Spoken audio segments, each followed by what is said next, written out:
नमस्कार दोस्तों, चलिए बढ़ते हैं और हिंदी साहित्य के इतिहास के महत्वपूर्ण प्रश्नोत्तर पढ़ते हैं।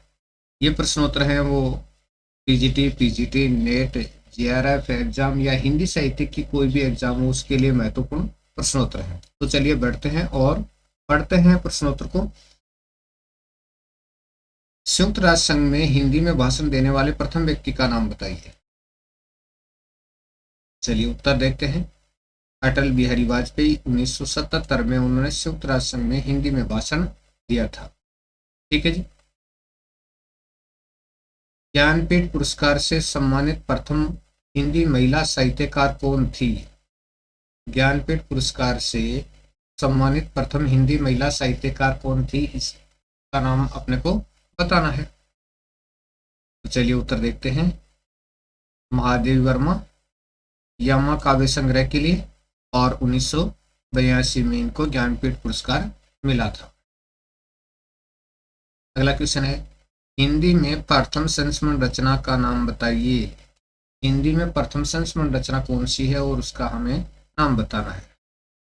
हरिओद का संस्मरण रचना है और बाल मुकुंद गुप्त इसके लेखक हैं। तो हिंदी में प्रथम संस्मरण रचना का नाम है हरिओद का संस्मरण और बाल मुकुंद गुप्त जी इसके लेखक हैं। हिंदी में प्रथम रेखा चित्र कौन सा है?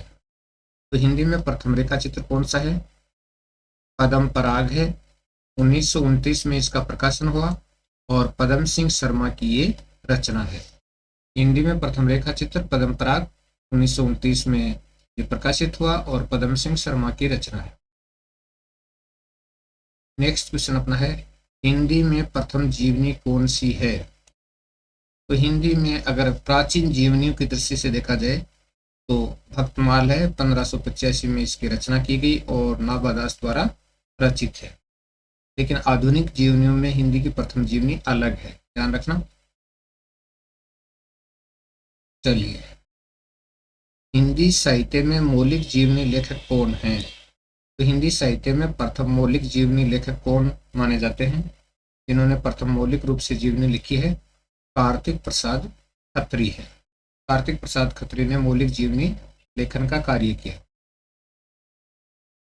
कार्तिक प्रसाद खत्री ने कौन कौन सी जीवनियां लिखी? कार्तिक प्रसाद खत्री ने कौन कौन सी जीवनियां लिखी? तो उन्होंने मीराबाई का जीवन चरित्र 1883 में, ठीक है, अहिल्याबाई का जीवन चरित्र 1889 में, और अगला है, हिंदी की प्रथम कहानी लेखिका कौन थी?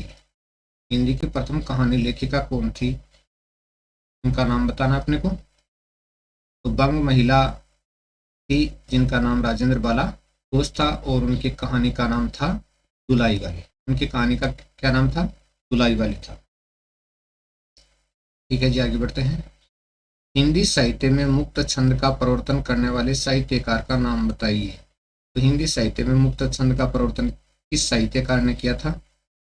इसका उत्तर है दोस्तों सूर्यकांत त्रिपाठी निराला ने किया था हिंदी साहित्य में मुक्त छंद का प्रवर्तन। अगला क्वेश्चन है, निराला की जूही की कली रचना कब प्रकाशित हुई? तो निराला की जूही की कली रचना है, उसका प्रकाशन वर्ष कौन सा है? 1916 है। निराला की जूही की कली जो रचना है उसका प्रकाशन। नेक्स्ट है, झरना काव्य संग्रह का प्रकाशन वर्ष कौन सा है? झरना काव्य संग्रह का प्रकाशन वर्ष 1918 है। झरना काव्य संग्रह का प्रकाशित हुआ 1918 में प्रकाशित हुआ था। नेक्स्ट है, आचार्य रामचंद्र शुक्ल जी ने छायावाद का प्रथम प्रतिनिधि कवि किसको माना है? आचार्य रामचंद्र शुक्ल जी ने छायावाद का प्रथम प्रतिनिधि कवि किसको माना है? तो इसका उत्तर है दोस्तों सुमित्रानंद पंत को माना प्रथम छायावादी प्रतिनिधि कवि। हिंदी काव्य में सर्वप्रथम 12 मासा वर्णन किस रासो ग्रंथ में किया गया? हिंदी काव्य में सर्वप्रथम 12 मासा वर्णन किस रासो काव्य ग्रंथ में किया गया? तो ये किया गया था बिसल देवरासो में। 12 मासा वर्णन सबसे पहले बिसल देवरासो ग्रंथ में किया गया था। मिश्र बंधुओं द्वारा रचित मिश्र बंधु विनोद कितने भागों में विभाजित है? तो ये दोस्तों 3 भागों में विभाजित है। आचार्य रामचंद्र शुक्ल ने वीरगाथा काल में साहित्यिक पुस्तकों की संख्या कितनी मानी है? साहित्यिक पुस्तकों की संख्या तो 4 मानी है। साहित्यिक पुस्तकों की संख्या कितनी मानी है? 4 मानी है। आचार्य रामचंद्र शुक्ल ने आदिकाल में देश भाषा काव्य में कितने पुस्तकों की गणना की है? आचार्य रामचंद्र शुक्ल ने आदिकाल में देश भाषा काव्य में कितने पुस्तकों की गणना की है? तो इसका उत्तर है 8 पुस्तकों की गणना की है। अगला क्वेश्चन अपना है, कौन सा रासो ग्रंथ वीरगाथात्मक नहीं है? विसल देव रासो है वो वीरगाथात्मक नहीं है। बाकी सारे रासो ग्रंथ वीरगाथात्मक है, विसल देव रासो वीरगाथात्मक नहीं है। नेक्स्ट, विद्यापति की रचना पदावली की भाषा कौन सी है? विद्यापति की रचना है पदावली और उसकी भाषा कौन सी है? तो दोस्तों मैथिली भाषा है विद्यापति की पदावली की। विद्यापति की पदावली उसकी भाषा कौन सी है? मैथिली भाषा है। व्यवहारिक गद्य की प्रथम पुस्तक कौन सी है? हिंदी व्यवहारिक गद्य की प्रथम पुस्तक कौन सी है? तो इसका नाम है भाषा योग वशिष्ठ। हिंदी व्यवहारिक गद्य की प्रथम पुस्तक है भाषा योग वशिष्ठ।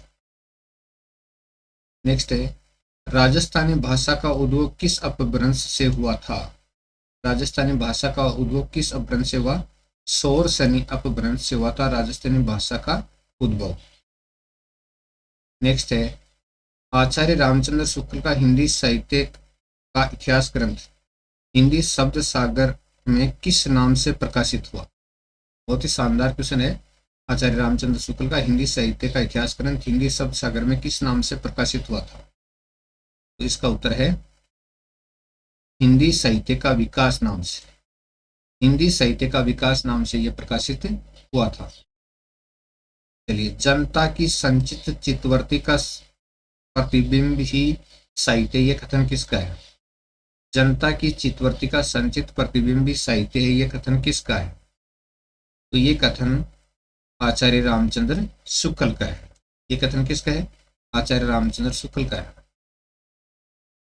अगला है, प्राकृत प्रकाश की रचयिता का नाम बताइए। प्राकृत प्रकाश के रचयिता का नाम अपने को बताना है। तो वर रुचि की ये रचना है प्राकृत प्रकाश। अगला प्रश्न है, हिंदी की कितनी उपभाषाएं हैं? तो हिंदी की 5 उपभाषाएं हैं। हिंदी की कितनी उपभाषाएं हैं? 5 उपभाषाएं हैं। ब्रज भाषा का विकास किससे हुआ है? ब्रज भाषा का विकास सौर सैनी अपभ्रंश से ब्रज भाषा का विकास हुआ है। सौर सैनी अपभ्रंश है, उससे ब्रज भाषा का विकास हुआ है। अगला प्रश्न है, भाषा और समाज पुस्तक के लेखक का नाम बताइए। भाषा और समाज पुस्तक के लेखक का नाम अपने को बताना है। तो रामविलास शर्मा की ये रचना है भाषा और समाज। अगला क्वेश्चन अपना है, पश्चिमी हिंदी का विकास किससे हुआ था? सौर सैनी अपभ्रंश से हुआ था पश्चिमी हिंदी का विकास, सौर सैनी अपभ्रंश से। नेक्स्ट क्वेश्चन है, बांगरू का संबंध किस उपभाषा क्षेत्र से है? बांगरू का संबंध किस उपभाषा क्षेत्र से है? पश्चिमी हिंदी से है।